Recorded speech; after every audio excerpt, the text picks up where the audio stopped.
What happens when a leader tries to squeeze a struggling country even harder and the people finally snap? Because that's exactly what's unfolding in Russia right now.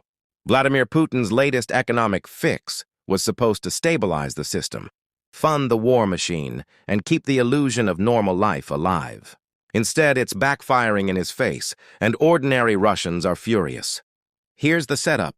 Russia's budget is under massive strain. The war in Ukraine isn't slowing down. Sanctions keep biting, and the Kremlin needs cash. Lots of it.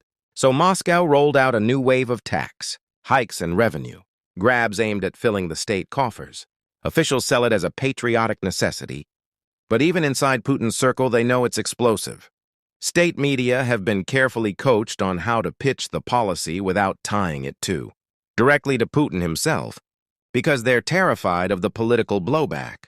The message on TV is basically, "Don't worry, comrades, it's just a little sacrifice for national security." But for millions of families, this is not a little sacrifice. Prices have climbed for years. Wages haven't kept up. Everyday life has gotten tighter and tighter, especially outside the big cities. Now the government wants a bigger cut from paychecks, small businesses, and even regional budgets at the exact moment people are already stretched thin. And the anger isn't just quiet kitchen table grumbling anymore. You can see the Kremlin bracing for impact. Local governors and senators are being pushed to stand in front of cameras to announce the bad news so the presidency can pretend it's above the mess. It's the same old trick. Let regional officials take the heat while Putin plays distant savior. But people aren't stupid. They know where orders come from and they know who benefits.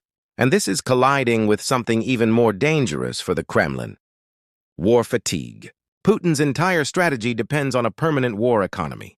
The longer the conflict drags on, the more the state centralizes power, tightens control, and forces society into a mobilized, militarized mindset.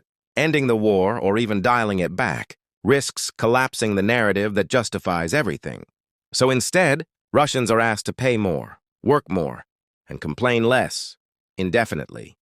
That's why this plan is backfiring. It forces regular people to confront a truth the propaganda tries to hide. The cost of Putin's choices is landing squarely on their doorstep. And while the Kremlin tries to act unshaken, reality keeps intruding from every side. Even pro-war elites reportedly expected the conflict to wind down by now, not grind on into 2025 and beyond. Those expectations are breaking, and when expectations break, loyalty cracks. On the battlefield, Russia hasn't delivered the decisive victory Putin once promised. Yes, in some areas, Russian forces are inching forward, but at enormous cost and without any clear endgame.